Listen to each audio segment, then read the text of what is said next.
Hello and welcome to today's video. In today's video, I'm gonna be installing this fuel pump that I rebuilt in the last one, and I really hope that it works and that I did the job correctly. I'm pretty sure I did, but still, I'm also really curious if the actual fuel level sender works, like my fix with bending this piece. Because the one that is currently into the fuel tank kinda works, but not really. Like, it shows whatever it wants. Like, sometimes it shows the correct information, sometimes it doesn't. It's really inconsistent, which is annoying. So hopefully this fix would work, and obviously the fuel pump would work, hopefully. So basically there are two ways to access the fuel pump. One is from the back here, and the other one is from the back. You open the trunk door, and the idea is to peel up the carpet enough so that you can get to this point, because the fuel pump sits right here underneath all of this. What I will do is I will do it from the back, because for me it's easier, because I have a lot of stuff in my trunk that I don't want to pull out. But you can do it from there as well. It's fine. I just prefer to do it like this, because for me it's much easier. The only thing that's extra here that you need to do is unscrew those caps. The caps are really easy to undo. You just unscrew them. They're hand tight. I'm gonna show you here this one. I mean, I can kinda show you, but yeah, basically get your hand in there and just unscrew it carefully. Even if you drop it, it's not that big of an issue, because it will drop into the underneath the seat, and when you go to pull your seats up, you will find it easily, so it's not an issue if it drops down. So I have two more of these, and I'm gonna come back to you when I peel up the carpet a bit. Okay, so as you can see, I now have access to the fuel pump cap. Obviously I peeled up the carpet a bit. Sometimes, depending on, how tight is your carpet towards those studs, it could be hard to actually, pull this piece out, because it will cut on these studs.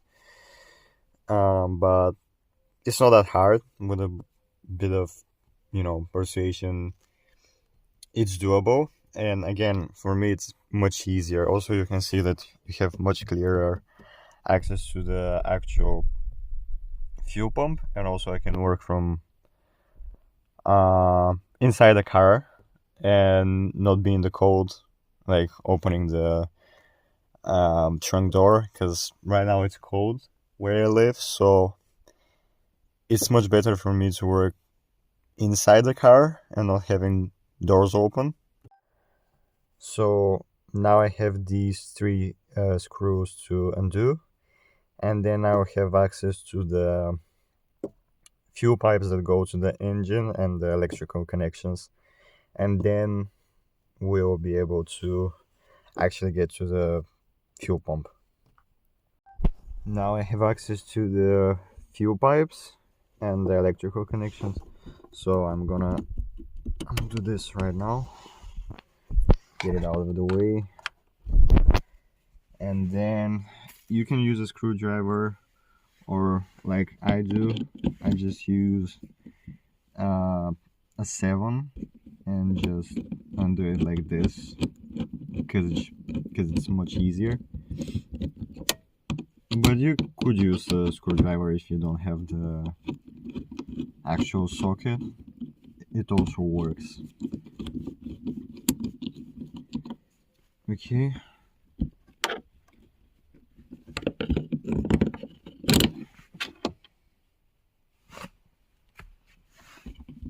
So these fuel pipes can sometimes get stuck, and what I do to remove them without damaging them is basically wrapping a set of pliers in something soft like a towel so that I don't damage the actual pipe.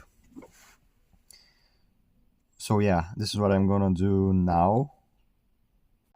So surprisingly, this time I didn't actually have to use the pliers because the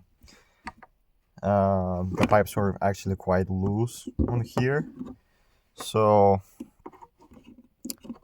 yeah, I actually, as I said, this fuel pump, the old motor actually failed on me. So I had to really, quickly replace it with a new one. Well, not new one, a one from the junkyard. So I actually removed those pretty recently. So this is why they are so loose. But in your case, they might be stuck. So yeah. Now the next thing we need to do is remove this ring here. The way you do that, I don't know if there's a special tool for that, but what I do is basically use a screwdriver, like a long screwdriver like this, put it on here, and just hammer the top with a hammer. And this will start to move slightly. And after a few taps with the hammer, it should come off, easily, and you can undo it by hand. So I removed the ring, and now I have access to the actual fuel pump. So now I can lift this cap up, and you can see the fuel pump down there, or you can kind of see it. Yeah, it's in there. Anyways, something really important when you're reinstalling your new fuel pump, it's very important to remember to reinstall the seal, because if you don't do that, you will experience, you will smell fuel when you're around your car, because this prevents the fuel vapors from escaping. So it's really important to reinstall this seal when you put the new fuel pump back in. Now, to remove the actual fuel pump from the fuel tank, you just twist it, I think it's anti-clockwise, and then it should come right out. So I removed the old fuel pump, and that's what we are left with. Now I have to reinstall the new one. The way you do that, if you can see down there, there's this ring that you actually, this is where the pump actually latches to. So you need to match those teeth here on the fuel pump. I don't know, yeah, you can see them, these with those ones, and that's pretty much what you need to do. It's a bit tricky, and sometimes it could be kind of hard. Thankfully, right now I don't have that much fuel in the fuel tank, so I don't need to actually put my hands into the fuel. So that's good. And yeah, so now I'm gonna install it. Now the fuel pump is in and it's latched. So the next step is to put the seal back on and then reinstall the fuel level sender inside. And that's pretty much it.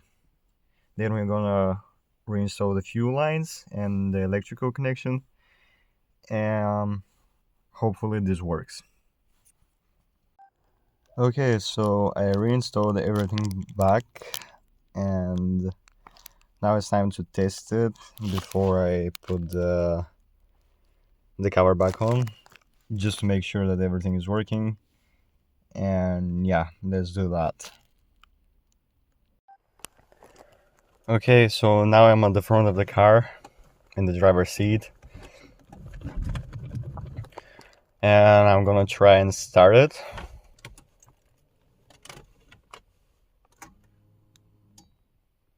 So I can hear the fuel pump. I'm gonna let it prime for a bit.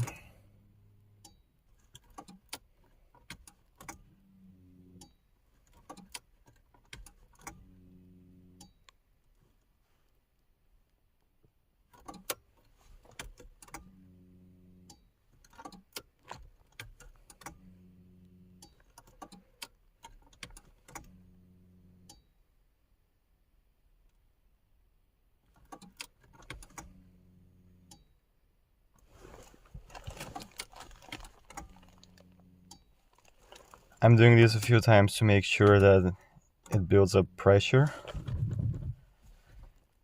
And now I'm gonna start it, hopefully.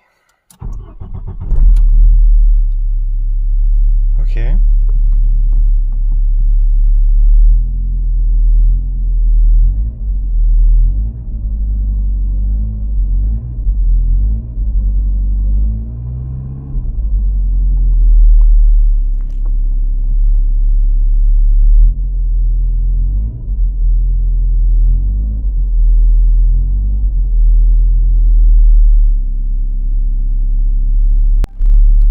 I mean, it started. The fuel pump is working, obviously, because the car is running. The fuel gauge is also working. That's nice. I'm pretty sure it was like this on the old one as well.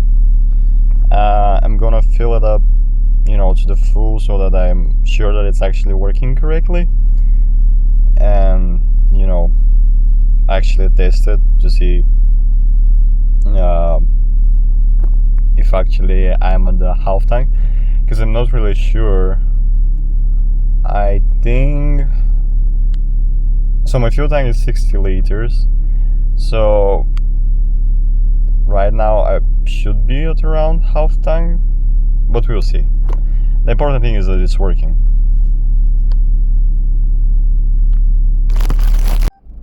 Okay, so the car has been running for a while. The engine is just about to reach its operating temperature. The fuel gauge, again, it seems to be working. The fuel pump is quiet and it's working nicely. My oil is at 62 degrees, so yeah. That has nothing to do with the fuel pump, but it just shows that the car has been running for a while, so I don't have any issues. I can rev it fine.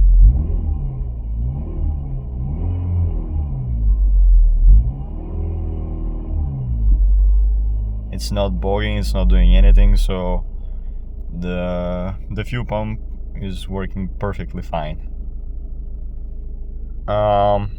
So yeah, the only thing that's left is to reinstall that cap and pull the carpet back in and screw it with those caps, and that's pretty much it. But it's basically the reverse of what I did before, so I don't think I need to show it. So yeah, that has been for today's video. I'll see how the fuel gauge is working. If it's still acting up, I may do a video about explaining what is wrong with it and how I'm planning to fix it. But if I don't, or I might mention it in a different video, that if it's working or not. But yeah, right now it seems to be working. I think it's showing the correct information right now, but again, I have to test it to be sure. So yeah, but the fuel pump itself is working perfectly, so that's the most important thing.